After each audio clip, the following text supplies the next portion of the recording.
Good morning, my dear students. Welcome back to the online classes with your bio teacher. बेटा आज हम heart से related कुछ important disorders के बारे में स्टडी करेंगे पहले।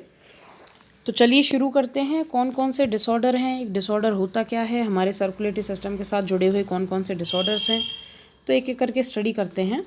सबसे पहले बात करेंगे हम डिसऑर्डर क्या होता है। A disorder is defined as a state of irregular functioning of the body. Body का अगर कोई पार्ट प्रॉपरली वर्क नहीं कर रहा है, जो वर्क उसको करना चाहिए वो नहीं कर रहा है, ठीक है, बैड वर्किंग कर रहा है या माल फंक्शनिंग कर रहा है, तो उसे हम बोलेंगे कि वो हमारी बॉडी में एक डिसऑर्डर है। ठीक है।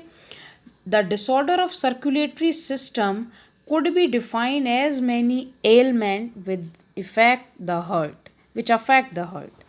डिसऑर्डर्स जो हम सर्कुलेटरी सिस्टम में बात करेंगे उनमें हम उन सारी चीज़ों के बारे में पढ़ेंगे कि हार्ट से रिलेटेड कौन कौन से एलिमेंट्स हैं, उनकी ब्लड वेसल्स, ब्लड सेल्स से रिलेटेड कौन कौन से हैं। This disorder leads to insufficient और रिड्यूस ट्रांसपोर्टेशन ऑफ ऑक्सीजन। अगर हमारे हार्ट में, ब्लड वेसल्स में या ब्लड की सेल्स में कोई डिसऑर्डर आता है तो वो ट्रांसपोर्टेशन को अफेक्ट करता है। ठीक है। किसके ट्रांसपोर्टेशन को? ब्लड के, ऑक्सीजन के, हार्मोन्स के, न्यूट्रिएंट्स के, टिश्यूज़ और सेल्स तक जाने के लिए। बेटा मेरी बात को ध्यान से सुनना, एक डिसऑर्डर और डिजीज़ में काफ़ी फ़र्क होता है। ठीक है। डिसऑर्डर, डिस का मतलब बेकार तरीके से, ऑर्डर मतलब एक पर्टिकुलर सीक्वेंस में काम करना। तो जैसे कोई बॉडी ऑर्गन पहले काम कर रहा था, अब वो वैसा काम ना करके कुछ और हमें दे रहा है, माल फंक्शनिंग, बैड फंक्शनिंग वो कर रहा है, तो हम उसे डिसऑर्डर कहते हैं। डिसऑर्डर सर्कुलेटरी सिस्टम में रिलेटेड हैं, हार्ट के एलिमेंट्स आएंगे इसमें, ब्लड वेसल्स या आरबीसीज, जो भी हमारी ब्लड सेल्स हैं उनके बारे में आ जाएंगे। ये सारे के सारे एलिमेंट्स, चाहे वो हार्ट के हों, ब्लड के वेसल्स के हों या ब्लड सेल्स के हों, ये हमारी बॉडी में अफेक्ट करते हैं ट्रांसपोर्टेशन ऑफ ब्लड को।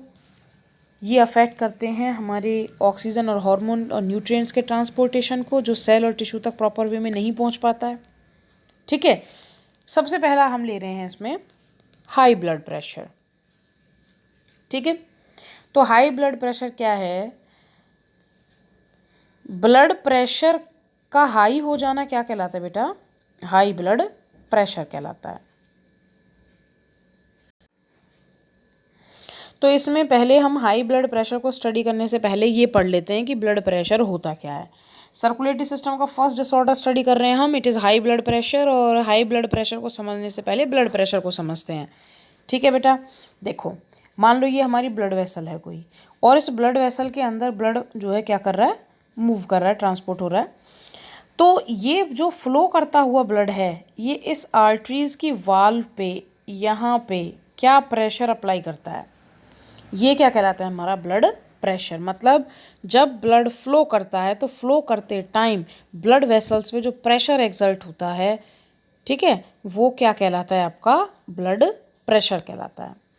ठीक है। तो क्या, कैसे डिफाइन करेंगे हम इसको? The pressure which is created by blood flow on the wall of blood vessels is known as blood pressure. हमारे अंदर नॉर्मल जो ब्लड प्रेशर है वो 120/80 है। यहाँ पे 120 जो है वो सिस्टोलिक ब्लड प्रेशर है और 80 जो है वो डायस्टोलिक ब्लड प्रेशर है। मतलब सिस्टोलिक ब्लड प्रेशर क्या होता है बेटा?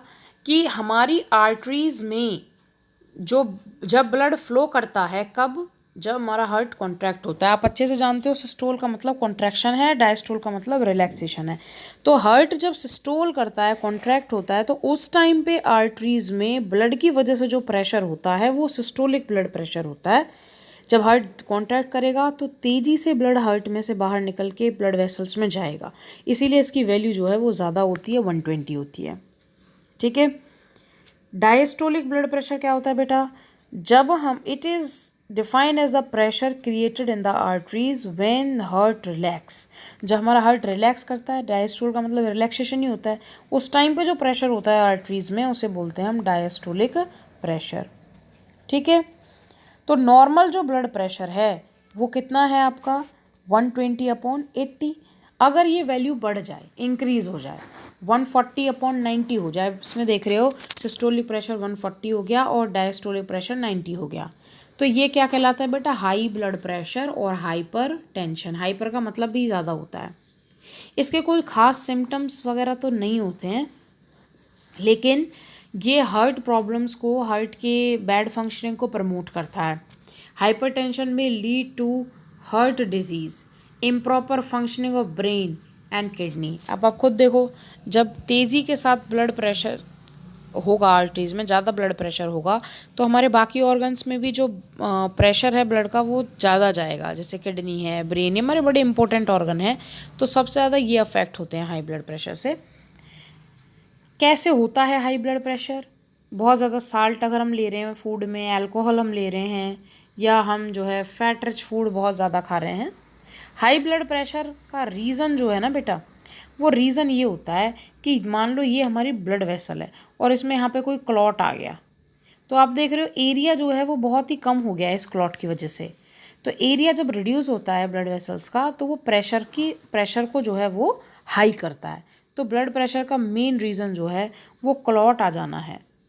अब नेक्स्ट डिजीज़ के बारे में हम पढ़ेंगे CAD. It is also another very important disease, coronary artery disease. सबसे पहले कोरोनरी आर्टरीज़ हैं क्या? यहाँ देखो हार्ट पे बहुत सारी आर्टरीज़ जो हैं आपको दिखाई दे रही हैं। ये क्या है बेटा? ये कोरोनरी आर्टरीज़ हैं। कोरोनरी आर्टरीज़ वो आर्टरीज़ होती हैं जो हार्ट से ही ब्लड को लेके हार्ट को ही ट्रांसपोर्ट करती हैं। हार्ट भी एक ऑर्गन है, तो उसे भी ज़रूरत है हर चीज़ की, उसको ऑक्सीजन की भी रिक्वायरमेंट है, न्यूट्रिशन भी चाहिए उसको, ठीक है ना। तो ऐसी आर्टरीज़ जो हार्ट से ब्लड लेके हार्ट को ही ट्रांसफ़र करती हैं वो कोरोनरी आर्टरीज़ होती हैं। ये घेरे रखती हैं हार्ट को। और अगर इन कोरोनरी आर्टरीज़ में कोई ब्लॉकेज आ जाए, फैट डिपॉजिट हो जाए इनके अंदर, तो वो कैड होता है। Coronary artery disease is caused by the deposition of waxy substance in the blood vessels which supply blood to the heart muscles, and deposition lead to blockage of blood flow. Very simple language, ठीक है। The example of waxy substances are fat, वो fat हो सकता है, cholesterol हो सकता है, fibrous tissue हो सकते हैं, विच में कॉज हार्ट अटैक, ठीक है ना।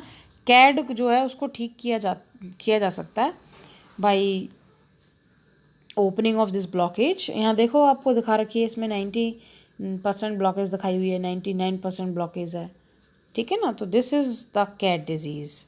अब डिजीज़ तो इसे भी हम बोल सकते हैं क्योंकि ये प्रॉब्लम क्रिएट करता है। कोई बैड फंक्शनिंग नहीं हो रही है इससे हार्ट की, लेकिन हार्ट को जो है बैड इम्पैक्ट इसकी वजह से होता है। Coronary artery disease can be cause by smoking, high blood pressure, cholesterol, diabetes और इंसुलिन रेसिस्टेंट, मतलब डायबिटीज़ हो रही है, इंसुलिन नहीं बन रहा है बॉडी में, ठीक है बेटा। थर्ड डिजीज़ के बारे में हम बात करेंगे, एंजाइना। ये कोई डिजीज़ नहीं है, ये सिम्टम ही लगा लो आप इसको। एंजाइना पेक्टोरिस में होता क्या है? चेस्ट पेन होता है, ठीक है। कई बार कहते हैं ना भाई, अगर आपको लेफ़्ट साइड में दर्द हो रहा है तो ऐसा हार्ट के लिए है ये। Angina is a condition in which chest pain occur. कब? जब हार्ट को ऑक्सीजन नहीं मिलती है ना प्रॉपर जितनी उसको चाहिए होती है, तो उस टाइम पे बॉडी में जो प्रॉब्लम क्रिएट होती हैं वो आपकी होती हैं एंजाइना पेक्टोरिस, उसको हम नाम देते हैं, ठीक है। एंजाइना पेक्टोरिस साइन है कि हार्ट अटैक आ सकता है फ्यूचर में, ठीक है बेटा। और ये होता कैड की वजह से, ये एंजाइना पेक्टोरिस। एंजाइना पेक्टोरिस में क्या है ये सिम्टम कब आता है?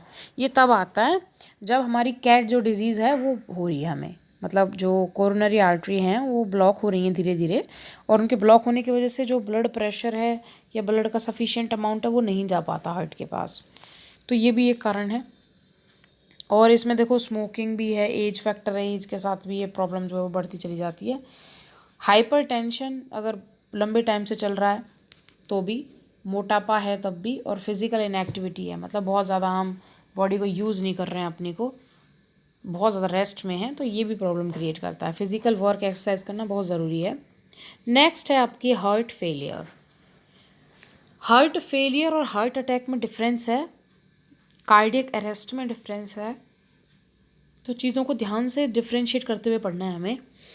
हार्ट फेलियर में भी define as the chronic condition. Chronic condition मतलब सीरियस कंडीशन है। When the heart does not pump sufficient blood to the tissue cells in the body. Heart failure का मतलब ये नहीं है कि हार्ट ख़त्म हो गया, डैमेज बिल्कुल ख़त्म है, हार्ट काम नहीं करेगा, वो तो कार्डियक अरेस्ट होता है। कार्डियक अरेस्ट में हार्ट बिल्कुल स्टॉप हो जाता है, वर्क करना बंद कर देता है। ठीक है, हार्ट फेलियर में ऐसा नहीं है, वो वर्क तो कर रहा है लेकिन वो उतना ब्लड पंप नहीं कर रहा जितना बॉडी की नीड है। ठीक है बेटा, तो ये heart failure, because main symptom इसका क्या है हार्ट फेलियर का, इज़ लंग कंजक्शन। अगर लंग्स हमारे ख़राब हो रहे हैं तब ये हमारे अंदर प्रॉब्लम क्रिएट करता है। ठीक है, अब इसमें आप ये देखिए, स्मोकिंग, ओबेसिटी, ये सारी चीज़ें, फैट रिच, ये कॉमन आ रहे हैं। कोई भी हमने डिजीज़ पढ़ी है सब में ये चीज़ें कॉमन आई हैं, तो इन्हें अवॉइड करना है हमें। ठीक है, अब इसमें जो है आपके ये कुछ डिजीज़ हैं जो आज हमने कर ली। अगर आपको कुछ समझ में नहीं आया है इसमें से तो मुझे एक बार बताना ज़रूर। This is all about the today's topic.